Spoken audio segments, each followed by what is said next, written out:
Okay, let's run.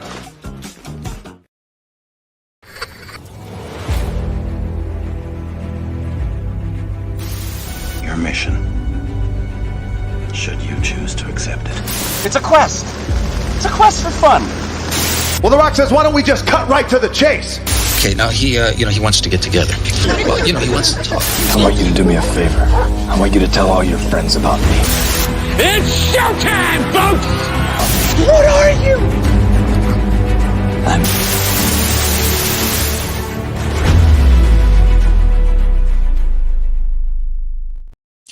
Greetings and salutations. Welcome to And I Quote, the weekly show where we introduce you to content creators of all shapes and sizes that join us from many and all corners of the universe. We find out more about them by taking your questions. I am your host, Ryan of And I Quote channel, and our quote for this month is, "You're so money you don't even know it." If you know where that's from, let us know in the comments, let us know in the chat, or send us a DM on social media. But our guest on this episode of And I Quote is a sci-fi romance author. Please welcome Donna S. Frelick to the stage. Donna, welcome in. Hello. Glad to be here. Yeah, we're very happy that you're with us. Now, if you have any questions for Donna S. Frelick as we go throughout the course of this episode, by all means, let us know in the comments, let us know in the chat. Our producers are going to be keeping an eye on it as we go throughout the course of this program. But without any further ado, Donna, what would you say were some of your favorite books or writers growing up? Favorite books or writers? Oh, my goodness. Well, when I was a really young kid, I probably took out of the school library about 50 times Swiss Family Robinson, which is, it's not a remotely a science fiction book, but I love the idea of getting, shipwrecked on an island somewhere and having to come up with your own survival techniques and clobber stuff, into something that would help you survive. And so, it was a big book. And so I would never get all the way through the book by the time you'd have to turn it back in. So I would keep renewing it and getting it back out of the library. So I probably took that book out. You'd probably see my name on this book, taking it out of the library about 50 times. That was one of my favorites. Then when I got a little older, I was really into Charles Dickens. I read all of Charles Dickens. I still love Charles Dickens. And especially here at Christmas time, I'm going to watch every version of A Christmas Carol that there is. I love all the iterations of A Christmas Carol. And because I loved his sense of social justice, still have a strong sense of social justice. I'm an Aquarius, so, I'm all about the revolution, man. So I loved that. Then when I was about 11, I got into science fiction, and Ursula K. Le Guin was one of the first writers that I ever read. She came out at the time. There were, I believe it was Del Rey that put these books out. There was one novel on one side and another novel. You flipped it over and there was another novel. So you got 2 in 1, which was great if you were saving your little pennies as a kid to get 2 in 1. So she was one of the first writers I ever read. And then, of course, just after that, when I was 13, Star Trek came out, and and that was that. So, yeah, I had all of the New Age writers were big influences for me. All the New Age writers, and that whole, there was a series called Dangerous Visions of short stories. And I read all of the volumes of Dangerous Visions, and they had a big influence on me, especially the female writers in that series. My goodness. Well, as long as Muppet Christmas Carol is one of the iterations that you Of course. Yeah. It's the best of all time, by the way. Hashtag those are the facts, not opinions, because of Michael Caine. And the Muppets are great. The Muppets add magic to everything they touch. Of So course they do. They do. as long as you're watching that version, and then you got, speaking of Star Trek, I believe Picard himself, Patrick Stewart, did a version of A Christmas Carol. Yes. He was Scrooge, Yes, he and he did a did. great job on that. I think that was a TNT original movie back in the day. That was like a TNT Saturday night movie for them. So, hey, as long as you watch those two versions, we can still be best friends. Okay. All right. You're a Trek fan. No so trouble. it's like, No if you trouble don't like there. Patrick Yeah. Stewart, we got problems. It's like, how can you not like Yeah. Picard? Well, I'm a classic fan, but respect I do that. like Picard. Yeah. Yeah, Yeah. I respect that. A lot of people are TOS fans, which is fine. It's completely fine. That was their generation. That was their thing. It brought them into sci-fi as a whole, and That's I get correct. that. And correct. this is gonna probably strike people as a bit odd, but of the original, I can't speak to the series because I haven't seen TOS. But as far as the original series motion pictures that came out, back in the back in the day, my favorite just happens to be Search for Spock. I actually like. Really? No, that throws Okay. everybody off, but I actually like Search Yes, for Spock it. the best Okay. of the original that's- six. Of the original six. You are unusual in that. Yeah. On my 'Cause own podcast, which is My Movie House, My Rules, is my own podcast. I do TV and film reviews, not only science fiction but all genres. My friend Glenn Lash and I just did a whole review of all the first 6 movies, and we both agreed that Wrath of Khan is our favorite. Just Ricardo Montalban. I mean, he's just so wonderful. And there's just so much to talk about in that movie. And then, of course, Star Trek 4, the return home. The Voyage Home, yeah. Voyage. That's the one where we save the whales. The PS. The whales, yeah, the whales. Because of the because Computer. it's yes, computer. Computer, where are you? Computer. There's so much in that that's so funny. Mhm. Do you like Italian? Yes, no, yes, no. We love Italian. Yeah. Yeah, that a lot one of people say that the even-numbered installments are the better ones of Yeah. the series. So people Yeah. have said that for decades. People say Wrath of Khan's the best thing since sliced bread. I get it. I mean, I like it. I just don't like it nearly as much as I do Search for Spock. But that's okay because you can like Trek as much as you want in different ways. It's fine. That is correct. It's all good. I like Search for Spock, and Donna S. Frelick just happens to like Wrath of Khan because Ricardo Montalban is ripped in that movie. So That is correct. he got ripped for that movie. He literally did. He put himself through the ringer to get in shape for that movie. So congratulations. And you gotta appreciate that. You gotta appreciate it. Yeah, that's commitment to your, what is it called? Commitment to your craft. So there you go. Yes. That's commitment. But the best thing we got out of all of that whole series is simple: live long and prosper. So Yeah. among other things, there were a Among lot of other quotables. things. Among other Yes, things. a lot. But you mentioned some good names there, some good stuff. And by the way, your podcast, that's very intriguing. I'm gonna have to check that out definitely for sure. Because I've been a movie buff since I was like 3 or 4. So I got opinions. Me too. For days. Me too. Good, Yeah. good. I got some interesting things to say. If you're ever looking for guests on that podcast, just give me a holler. Call me great. on the portable talking device, Mr. Scott, ready to be The communicator. Yes. communicator. Thank you. Call me on the comm device. Yeah. Well, in fact, yes, I have one. There you go. Yeah, we all. Yeah. I'm old school. I am definitely Ooh, old school. Okay, still kicking it with the flip phones, folks. I Yeah, am, flip phones yeah. are still a thing, What can I ladies and say? gentlemen. Feel free to look them up at your local phone retailer. But with that being said, which by the way, that is not a sponsor of this show. No, It's not a sponsor, but if you wanna talk didn't. about- I did not show you which kind No. I had, but It's a simple Okay. phone for a simple person. No, not a simple person, but we'll let that one slide. So, outside of Star Trek and some of the other writers and stories that you've Mhm. mentioned thus far, what would you Yeah. say? You mentioned Star Trek, but were there any other favorite movies or TV series, past or present, that you enjoy? yes, Twilight Zone. Twilight Zone and Rod Serling had a huge influence on me. I started watching that when I was a really young child and had to look through my fingers. Yeah, literally to watch. I had an older brother. My older brother is 10 years older than me, and he watched that sort of thing. And I had to hide out in the hallway sometimes and watch past my bedtime with just through my fingers because it was so scary for me. But I loved it. I love the twist endings. I love the idea of some kind of alternate universe or something happening below the surface, something that's, that the world is not what you think it is. And this has influenced all of my writing.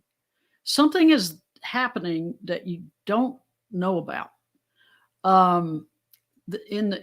People just go about their daily business and something else is going on. And that all of my non-track writing has been about that. All of the Interstellar Rescue series is about that. And my new Alienville series would be about that. So that, and then I liked, as it, X-Files came out. I loved X-Files. I loved the undercurrent of sexual tension between Mulder and Scully. Loved that. I never think it works when they ruin it. At the end, they kind of ruined it and jumped the shark when they got together. But the whole sexual tension thing between the two of them led me to science fiction romance. But that was always there with Star Trek. Always there with Star Trek. I mean, Kirk had a girlfriend in every port, So when I started writing Star Trek fan fiction, I had to give him a partner who he could have and not get married and have kids with. He had his own lover who he could meet up with at various places and still, retain a relationship with that wasn't based on your traditional, we now set up a household. So, science fiction romance was part of that X-Files thing. And again, the whole idea that there's something going on that nobody knows about, or that they won't believe in. I loved Fringe. J.J. Abrams, I think, was great. So yeah, those are the things I love. I'm seeing a bit of a pattern here. You think? it's all good because, as a wise person once said, the truth is out there. The truth is out there. It is out there. And I've watched X-Files myself. Good series. Got a little too alien-y for me after season 4 or 5. I got tired of the whole alien conspiracy. It's like, okay, guys, we get it. But like, there's a million other mysteries we could be solving rather than just, is the government experimenting on aliens or not? I mean, have there been aliens? Yeah. Come on, guys. Let's move on. Like when they did, honestly, you go back and watch that.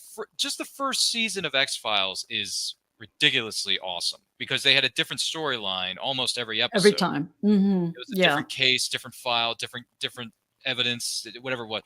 And the theme song is classic. So it used to scare my daughter to death because she was in bed and she would hear that because we were watching it on Friday nights or whatever. And she still says she's freaked out by it. She's grown. Such a great theme song, though. You can't deny that. It's so great. Correct. Some really good names there. And the other name I want to mention is that for those of you who are just tuning in or watching or listening, this is, and I quote with our special guest, Donna S. Frelick, here in this episode. Don't forget to like and share this with everyone you know. If you have any questions for Donna S. Frelick, let us know in the comments. Let us know in the chat. More than happy to take those as they come in. And if this is your first time here, welcome. And we thank you for being with us. So when did you decide to become a writer? I always tell people that I was a writer when I could hold the big pencil. As I was writing stories in kindergarten, first grade. And I don't know if I could, let's see. I wanted to be a journalist in high school and college. So I set my sights on that as a career. And then I got kind of sidetracked because I joined the Peace Corps and I went to Africa for a few years out of college. And I did 2 years in the Peace Corps. And then I worked for the World Bank,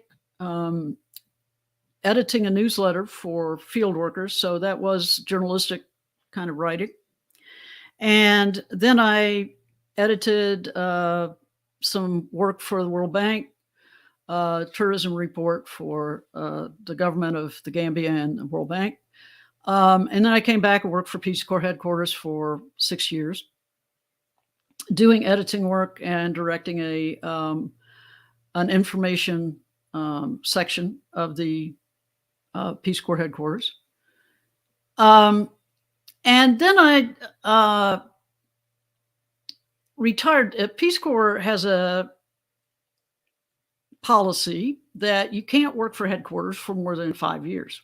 And I had extended it by a year, but they kick you out. So that's why they have no bureaucratic memory, if you will. They keep reinventing the wheel at Peace Corps. But anyway, so I was kicked out. So I decided I was going to retire from public life. So I did that. We bought 10 acres down in Central Virginia. And I started doing organic gardening, and I did some local journalism. And then I decided to do some writing. So fiction writing, which I had convinced myself I wasn't good at.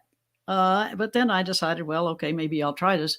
And I did some Star Trek fan fiction writing. I started, I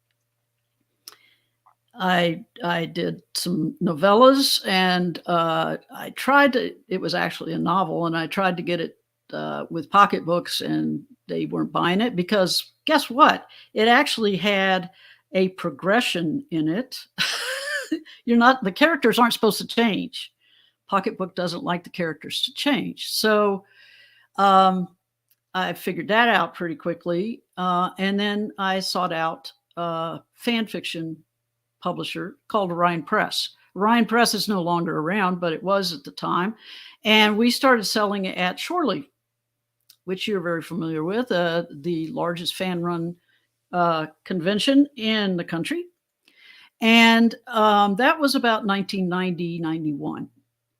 So I had a lot of success with Orion selling. I did about 4 novels and 6 or 7 short stories with them. And I met a lot of great people at Shore Leave. And I fell in with Ann Crispin, who used to do writers' workshops at Shore Leave, very famous science fiction writer. And she became a sort of mentor to me, passed away a few years ago. But she was the one that told me, you have a talent for romance. And when she said that to me, I kind of went, what are you talking about? Because romance at the time meant to me Harlequin novels, nothing that was anything that I read. But at the time in the 90s, all of romance was turning to paranormal romance, vampires and that kind of thing. And I started looking into it, and I thought the novel that I was working on that was not Star Trek would work very well as a science fiction romance novel. And that was Unchained Memory, the first in my Interstellar Rescue series. So I turned it into a romance novel, science fiction romance novel, and it took off.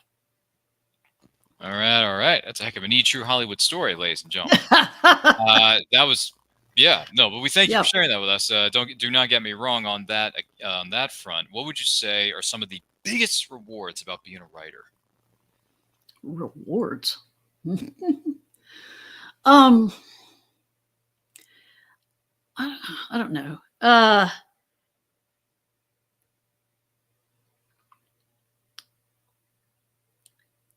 It's sort of a compulsion. It's a compunction, a compulsion. If you're a writer and you're truly a writer, you have to write. You have to get that stuff out of your head. So if you get it down on paper and you get it down correctly, if you get it down in the way that you want to get it down and you've done a good job at it, you feel good about that. You feel like you have done something, and it's a sense of production. It's a sense of creation. It's a sense that you have done something good. Whether anybody reads that or not is kind of secondary. You do that for your own sense of self. Yes, it's important that I think the secondary thing of that is that you want validation for that sense of self. Everyone wants a validation for their sense of self, I think. And that's why you publish.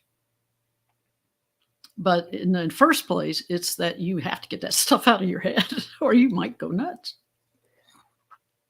Yeah, last thing we want is for anyone to go cuckoo for Cocoa Puffs. So Correct. that is, that is, I think it's fair to say that's accurate. Well, on the opposite side of the fence, what would you say are some of the biggest challenges about being a writer? The challenges. It's a slog. There's just no doubt about it. I mean, you have to sit down at the keyboard, if not every day, then on a regular basis, and just put your fingers on the keyboard and keep doing it. And that takes discipline, you know. And it's not just that. If you're going to get published, and this is for all these aspiring writers out there, I don't know if there are any, but if there are some, here's the thing. If you're going to get published, then you have to polish what you have written. You have to get it edited, not just edit it yourself. You have to get an editor. You have to pay an editor. You have to pay someone to do your covers. You have to make them look good. You have to then promote it on your own. You have to do all that stuff now because nobody's going to do it for you. And that is twice as difficult as writing the damn thing. Back in the day, and this is a long time ago now, if you were lucky enough to get your book past the gatekeepers at a publishing house, and there used to be a lot more publishing houses than there are now, if you managed to get past the gatekeepers at one and somebody liked it and they published it, they did all that for you. Nobody does that anymore. You know, the people that do it now, there are probably, you can probably count them on 10 fingers. Okay. The people that get that promotion, Stephen King, Danielle Steele. Yeah, they get that. None of the rest of us get that. So we all have to get out there and slog and, flog our novels and go on Amazon and, do things. And yeah. And, I can sell Girl Scout cookies. So that is not something I can do, but I've learned to do it. Well, clearly the force is strong in your family. So what else is strong with this is that you are enjoying this episode of And I Quote with Donna S. Frelick here on this episode. Don't forget to like and share this with everyone you know. If you have any questions for Donna, please let us know in the comments. Let us know in the chat. Yep. And if this is your first time here, welcome. We thank you for being with us. Any other pieces of advice you would give to aspiring writers out there? Pieces of advice. Okay. Yes. Limit your backstory. Do not info dump, please. Especially science fiction writers out there, please do not info dump. I'm a member of a little group on Facebook. It's Writers Helping Writers. And somebody was saying, well, I've set my book in the future and I don't know how to tell people that it's in the future. You don't? Describe it a little bit, but then just carry on with your book. If they can't figure out from what you're writing that it's set in the future, then you're not doing your job. But you can't just sit there and tell them for 50 pages that, and then the flying cars went by. And then, no, don't do it that way. Try not to info dump. Just try to give them a setting here and there that tells them they're somewhere else. Yeah. I don't know what else. Dialogue is important. Your characters are important. Make your characters be lively and three-dimensional. That's what I try to do. But then, I see my stuff in my head like scenes, like a movie, and I just describe what I see. Very good. That's a great idea. Visual example. People, yeah, and by the way, it's always good to use your imagination. Yes. Yes. You know, Hopefully you've got one if you're a writer. Yes. yeah, yes. There's it never hurts to have a, you know, in the land of pure imagination. Boy, that goes back a number of years. Good Lord, that's going way back. That's long before some of us here. But I may be dating myself, but that's okay. With that being, gee willikers. With that being said, I do want to bring up something for you here and for you who may be watching or listening. This Interstellar Rescue Series. Goodness gracious! Look how ridiculously good looking these covers are. But I'm just curious if someone Aren't they looks beautiful? at this and they're curious, what exactly is the Interstellar Rescue Series, and how did this come about? Yeah. Okay. The idea of the series is that if you have the little gray aliens that everybody talks about, that everybody knows about, okay, with the big eyes and the, you know, the gray skin, I call them the grays. If they're coming to Earth to steal us away, and they're using humans for slavery, if you have interstellar slavery, then you should also have interstellar abolitionists.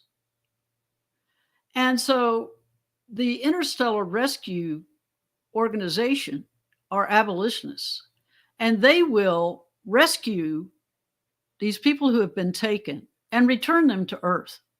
And they've wiped their memories. They've wiped the taken people's memories so that they don't remember that they've been taken. They may lose time.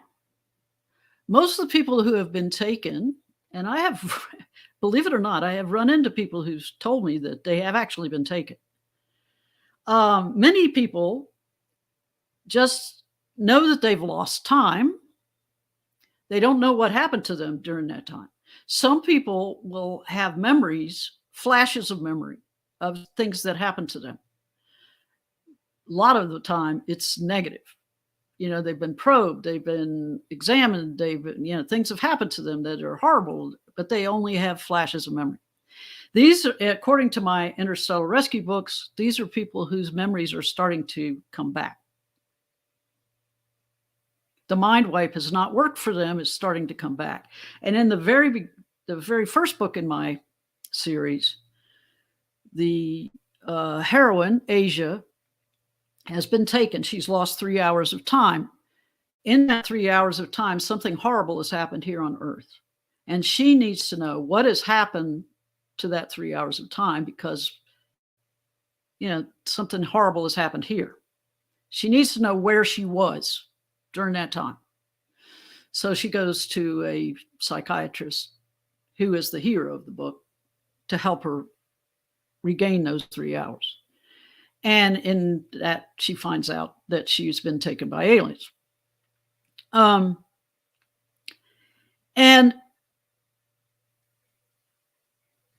then she has flashes of memory that come back to her, some of it under hypnosis with this psychiatrist, that tell her what had happened to her, what had happened to her. So he deals all the time with people whose memories have come back. And up to this point, he's thinking, well, that's just, you know, delusion. But with her, he understands that's not delusion. So that's, you know, that's the idea of the Interstellar Rescue Series. Well, you had my curiosity, but now you have my attention. So, here's another one for you. Mm-hmm. So I really like these covers here. Who put these together? A wonderful artist named Jessica Hildreth did the covers for me. I looked up the models on stock Adobe. I got the models' faces and the images, and gave them to Jessica, and then she put the covers together for me. Fantastic. Trouble in Mind is the cover that intrigues me the most. The one with the The gun, yeah. Just standing there ready to lay the smack down. I'm thinking, I know, and she's an FBI agent, so she needs that. no wonder. Yeah. Okay. Well, you got my attention on that one. Great, great cover is what I'm getting at, ladies and gentlemen. Let's not lose our minds. Thank you. No, I know. I think they're wonderful. She does an awesome job for me. I got to say, they look so good. It's almost as if it's a movie poster. Maybe are these books going to be adapted into an animated or live action series? I would love that to happen. Because of the way I think and the way I write, I think they'd make great movies or TV series. I think they really would. Yeah. Do you have any actors or actresses in mind for certain roles or characters? No, I mean, when I was writing Unchained Memory, Viggo Mortensen was in my head for Ethan, but he's past that point now, so that can't happen. Yeah. You can only play Aragorn for so long in the Lord of the Rings. Well, that's franchise. true. That is true. Which is ironic enough because Lord of the Rings: Return of the King turns the big 2-0 this month. So. Oh my. Yeah, gosh, 20 years since the final chapter of Lord of the Rings came out. Can you believe that? Time flies. Crazy. Time flies. Yeah. And it's interesting because there's a lot of movies that turn the big 4-0 next year. I mean, this happens every year, respectively, of course. But with that being said, you got movies turning 40 next year. We got movies turning 30. We got certain movies turning 10, movies turning 25. So we definitely have some special events and movie watch-alongs planned for those. So great. Make sure you stay tuned, I should say, or subscribe to this channel is the better term that you should be doing. For those of you watching or listening to this right now, this is, and I quote, with our special guest, our guest of honor, I should say, Donna S. Frelick, here discussing the Interstellar Rescue Series, amongst other things. Star Trek. Any Trekkies in the building? Don't forget to like and share this with everyone you know. If you have any questions for Donna, by all means, let us know in the comments. Let us know in the chat. Whether you're joining this live or on the replay, we thank you. For being here. With that out of the way, do you have any special memories for yourself from being at conventions, whether you're there as a vendor or there as an attendee, that stand out to you? Oh my gosh. I tell everybody that, you have not lived until you've seen the Klingons in a conga line. Really. I mean, Shore Leave is just such a wonderful place. Such an accepting group of people, such a wonderful group of people. And because I'm in the dealer's room 90% of my time there, I get to see the great parade of humanity and inhumanity going past my table. And it's just wonderful. I really have a ball at Shore Leave. But back in the day, when I first started going, I was always at the Orion table, and some people are no longer with us from that table. Ann Zewin was my editor with Orion, and she's since passed away. We all miss her from Orion, and we used to have a great time. What we would do is, because a lot of us were writers, we would arrange readings for the Orion Press folks. We would arrange readings for the whole Shore Leave attendees, which were pretty well attended. And then we would read our works in progress in the hotel rooms. We would have parties, of course. And then Glenn and Greg Glash were twins. They are twins. And they were always a lot of fun together. And Glenn, of course, I've just reconnected with because he's been on the podcast with me. He is a big fan of schlocky horror films. So we did a whole series on schlocky horror films, which I thought was hilarious. And then we just did the Star Trek movies. And had a ball. So yeah, I've had a lot of fun at Shore Leave over the years. I think I went probably 12 years or 13 years in a row. and then stopped for a while, and then I've gone back again. Now, I will say, and this is a point of pride for me, this was 3 years ago, 4 years ago, just before Strange New Worlds came out. And Anson Mount and Ethan were there. I believe it's Ethan Peck. Ethan Peck. Yes, Ethan Peck were there as guests. I know. And so I usually stay until Monday morning before I pack up and go. So Sunday evenings are, dead. Gets pretty quiet after a while. It's very quiet. Everybody's left. There's not much going on. All the gear has been packed up and packed away. That's right. Yeah. So I went into the bar there at the hotel, and I'm sitting there having a drink, and these two guys walk in. Ethan and Anson walk in and sit down right next to me at the bar. I'm like this, and there was a guy next to me that I had met at the. I don't know. He was some guy, and he was sitting there. He's like, buy them a drink, buy them a drink. I'm like, I'm not going to buy them a drink. I'm going to leave them alone. Let them have their drink. But then they were talking about what was on the menu, and they're trying to decide what to eat. And they're getting ready to make a bad decision. Because there's one item on the menu you do not want to try. And they're like, why would you put, I think it's sweet and sour sauce on calamari. Yeah, it was sweet and sour sauce on calamari. You do not want to order that at the bar. Well, I can say it because the hotel is closed now. So yeah, you don't want to do that. I turned to Ethan. Ethan was sitting right next to me. I said, no, don't do that. I said, you'll regret it. He said, really? It's not good? I said, no, it's not good, man. And so we started talking. And we talked for 2 hours, the three of us. Ethan is the nicest guy ever, just a sweetheart. And we talked about, I'm a big fan of Gregory Peck, big fan. And, Gregory is Ethan's grandfather. So we talked about that. We talked about, how does he maintain Kill a Mockingbird. Yeah. Well, yeah. And kind of goes without saying. Moby Dick. Moby Dick is Dick, one of my favorite movies, which is one of the reasons why I love, the Wrath of Khan, because all the quotes from Moby Dick. They drop quotes. They drop quotes of Moby Dick in a little indie film called Star Trek: First Contact as well. Yeah. Which is my favorite. Anyway, my favorite Trek film. Yeah. So, okay. And so, we talked about all of that. How do you maintain your weight when you're blah, blah, blah. And then Anson has a podcast. So he wrote the name of his podcast on a napkin, which I still carry around with me.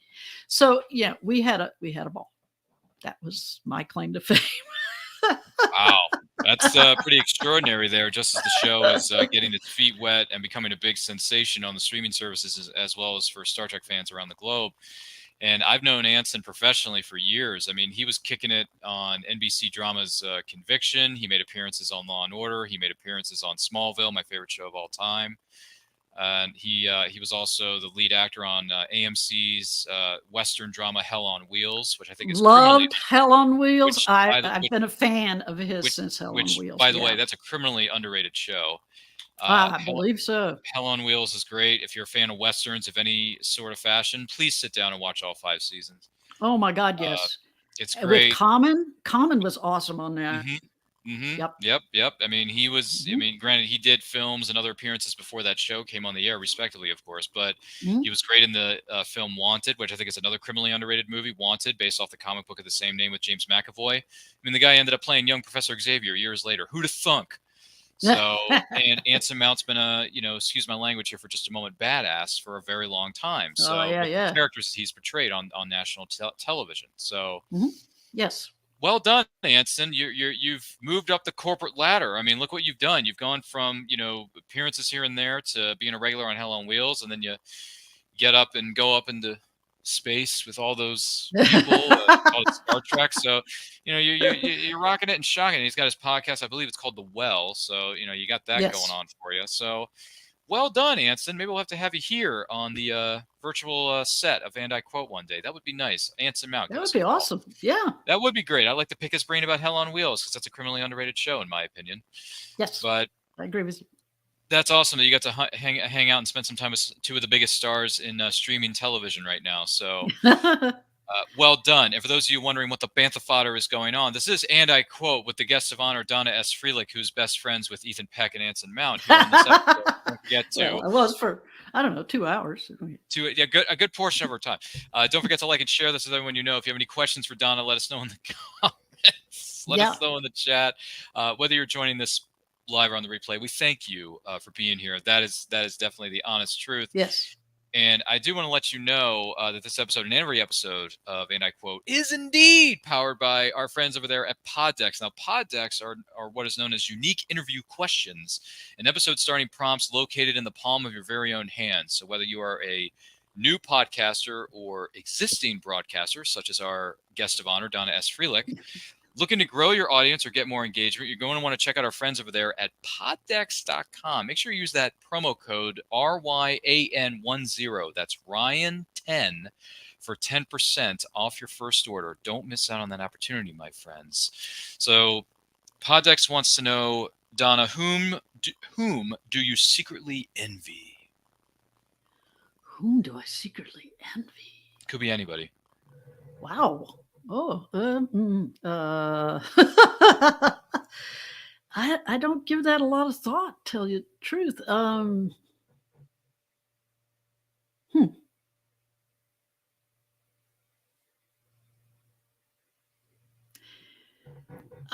I'm not going to name names, but I will say that I came up with a writer. We both started out roughly the same time.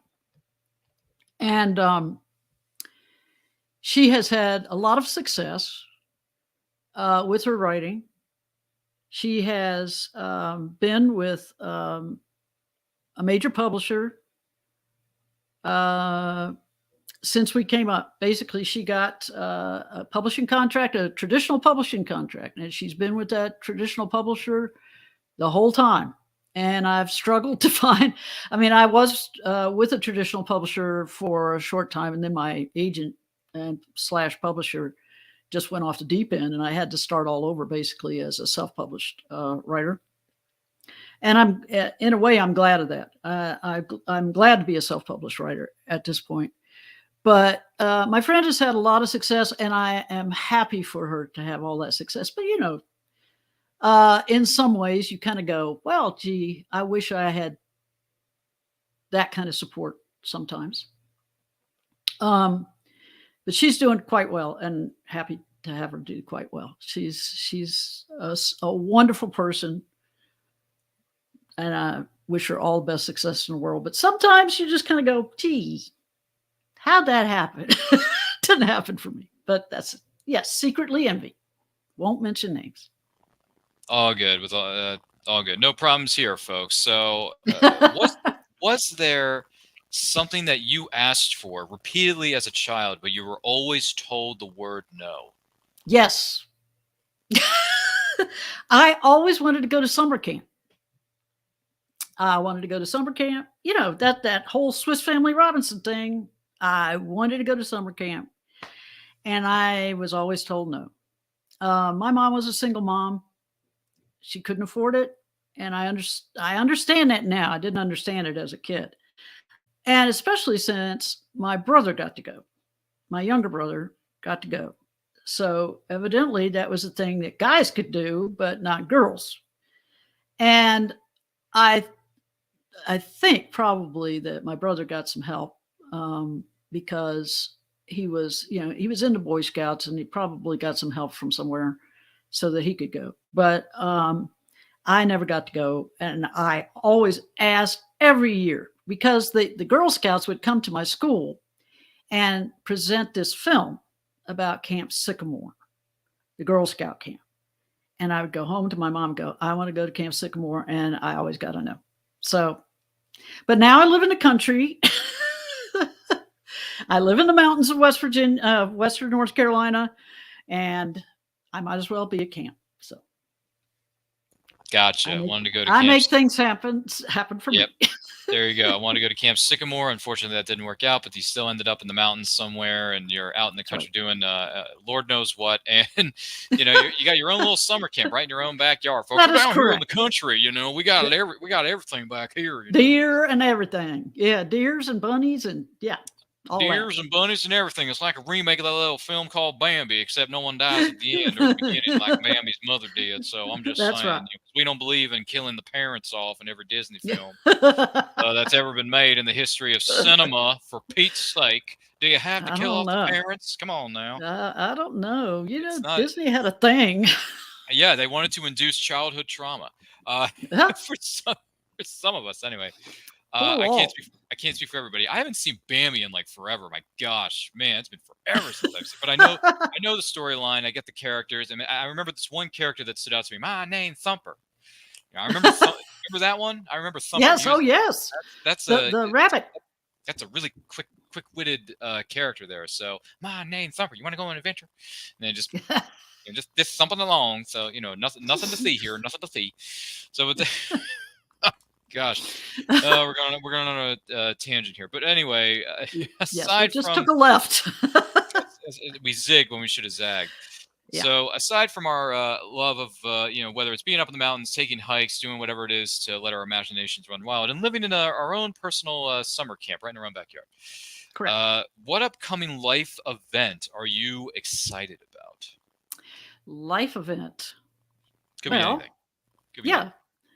Yeah. Well, I'm really looking forward to Shore Leave this year. We will be going to a new venue. I have no idea what it's going to be like. Yeah, it's in the middle of nowhere in Pennsylvania. Thanks a lot, guys. Yeah, Lancaster. Well, it's not exactly the middle of nowhere, but almost the middle of nowhere.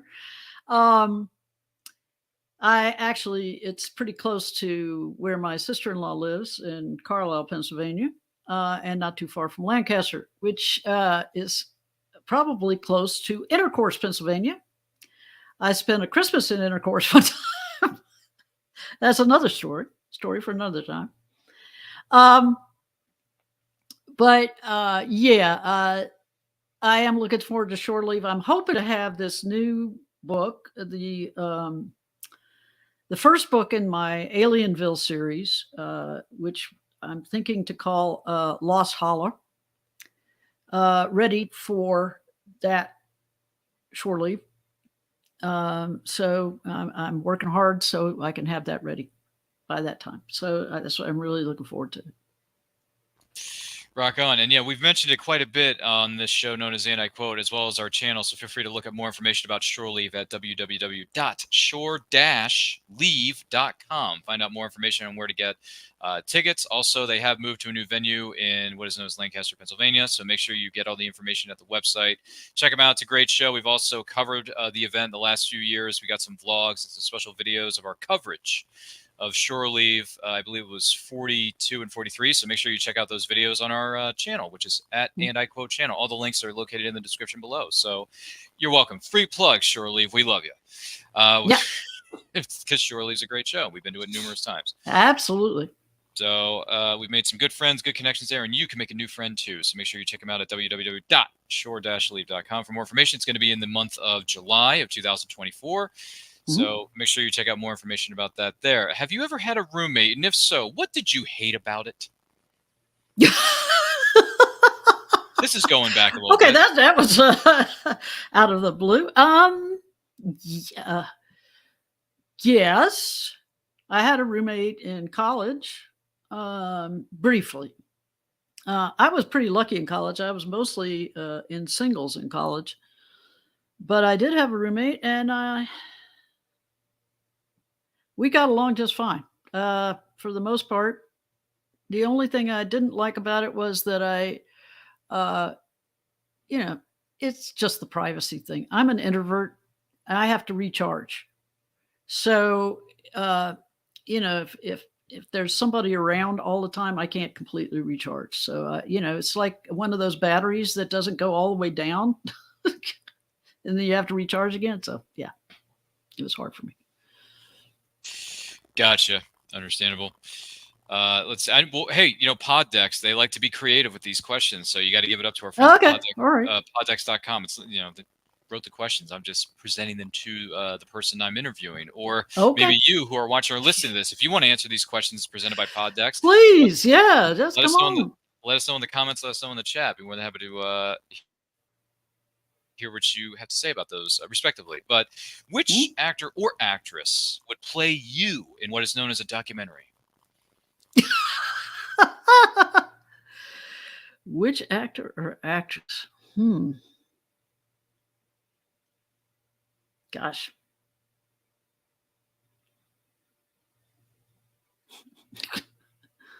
Oh, good Lord. I don't know. Dolly Parton? I don't know. But you'd have to only from the brain up. I don't know.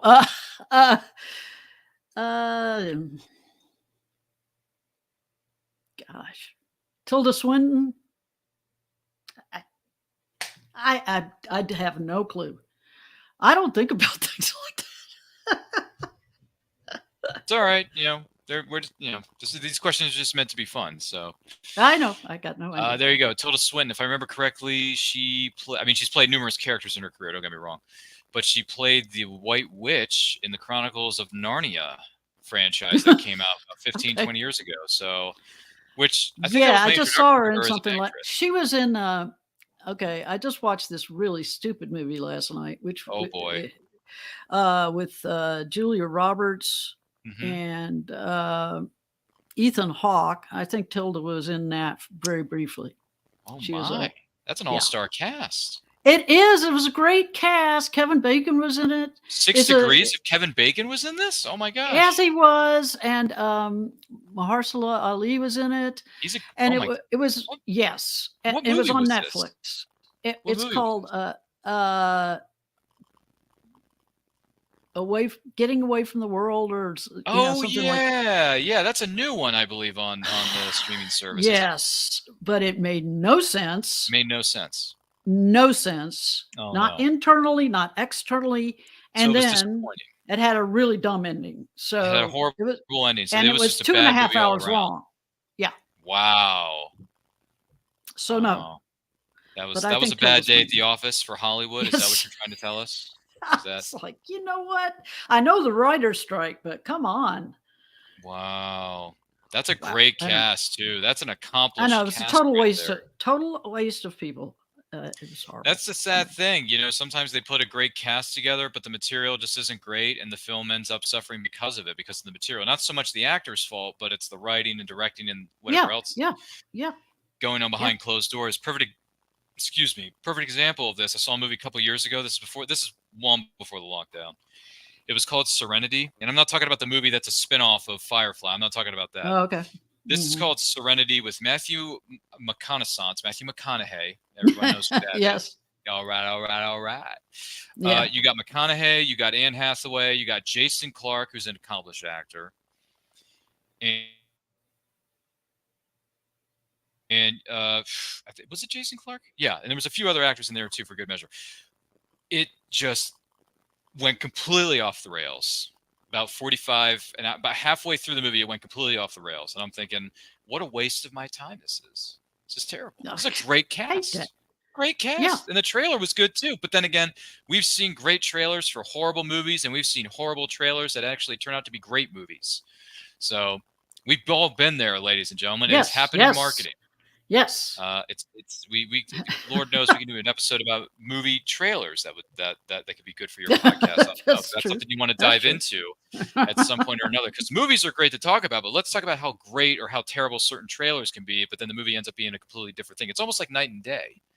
So yeah. Which I don't know, I may want to write that one down. Maybe we'll discuss that on this channel one of these days. Maybe we'll go have Donna here for that. We can discuss it like two movie critiquers, two movie fans, two movie buffs, as you will. Two movie buffs. Two movies. Yes, Yeah, we we can can do do that. thumbs up and thumbs down thing. Exactly. Yeah, we can have a good discussion about that. Me, you, me, a few other people we can bring on the show because we have a great roundtable of guests that we can pick from. But I do want to let you know that this has been an outstanding, that's the word I want to use, outstanding episode of And I Quote with our guest, Donna S. Frelick of the Interstellar Rescue Series. Donna, it's been great having you here. It's been educational as well as entertaining. So if someone wants to know more about you or purchase one of your ridiculously good-looking books, where can they follow you on social media, Donna? Well, I have my website, which is www.donnasfrelick.com. That's the best place to find me because you can get all my other social media links there. Or you can go on Facebook, Donna S. Frelick Author, and I have my own page there. So get all my my other links there. You can link to all my accounts there.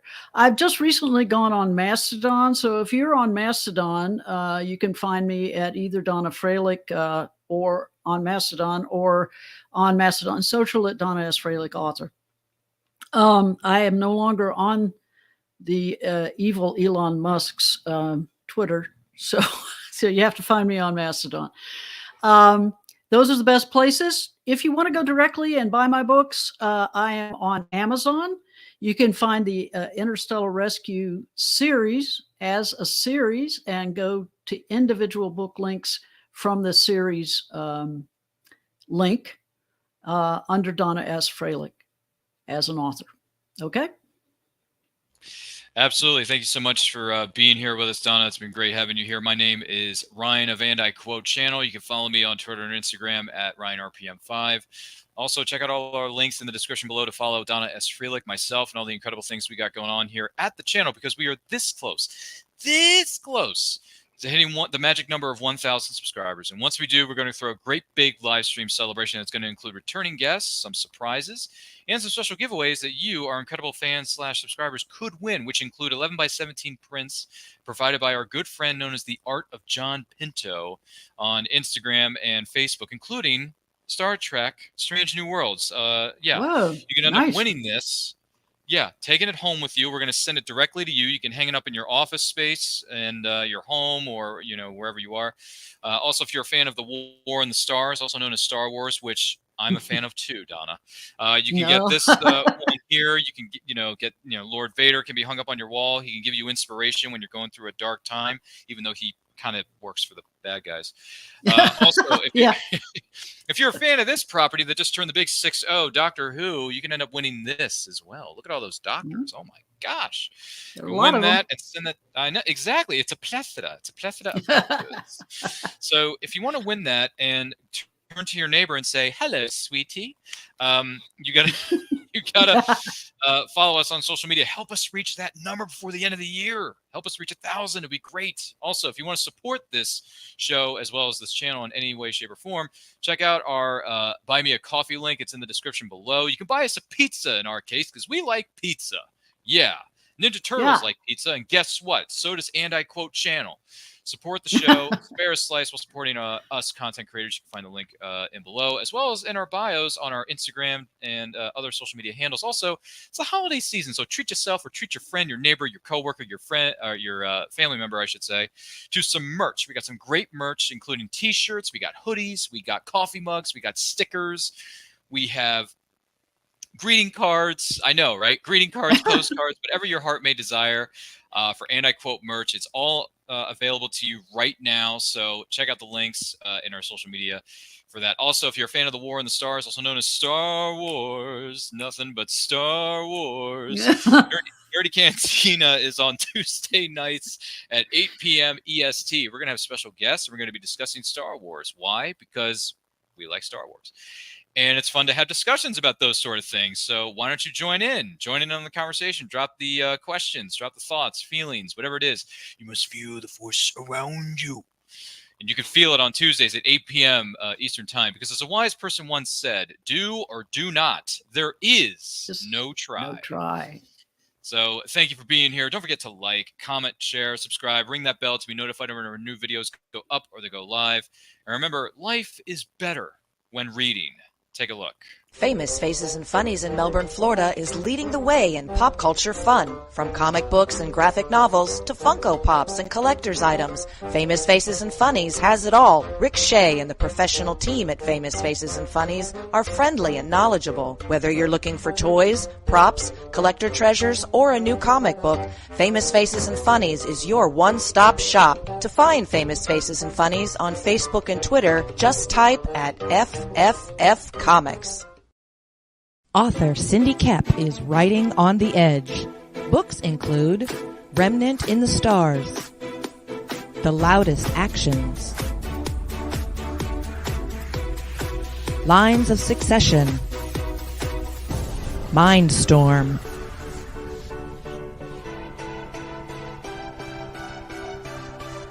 Condemned Courier, the Yerushalayim series, and Animal Eye. Find author Cindy Kep at CKOEPP.com today.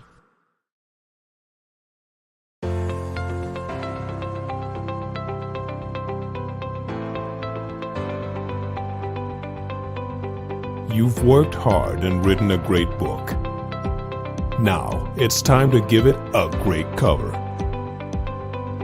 If you're an indie author or small press publisher, Plasma Fire Graphics is your source for affordable cover illustration and graphic design.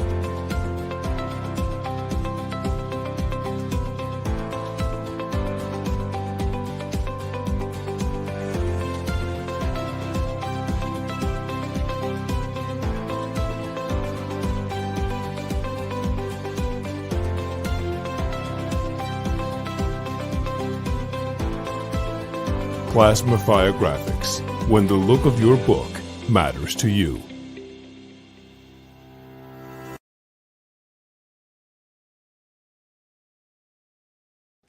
Good morning! Oh, and in case I don't see you, good afternoon, good evening, and good night.